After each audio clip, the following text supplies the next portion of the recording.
કરો ને તો સારામાં સારું મૂર્ત હોય ને તો પણ બગડે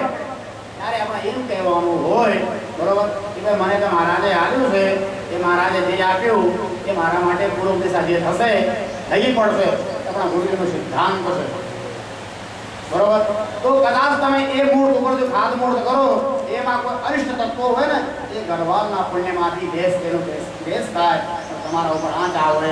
નહીં એવી શ્રદ્ધા હોવી જોઈએ અટૂટ કરું ના કરો એના જેવું હોય તેમાં પછી જો બગડ્યા વગર રહે નહીં હું સહપરી જાણ તો વર્ગ તો કે ગયું મહારાજ મૂર્ત થયું સારું પ્રાતઃકાળ 3 થી 5 નો જે સમય છે બરોબર ઉષા એને કહેવાય બ્રહ્મમૂર્ત એ કામ કાયમ માટે સારું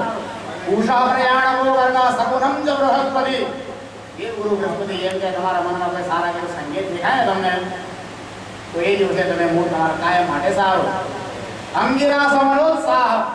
તમારા મનમાં ઉત્સાહ હોય મારે હળવાડ યાત્રા કરવા જવું છે એટલે મહારાજને પૂછવા જવાની જરૂર નથી એ કરી દેવાનું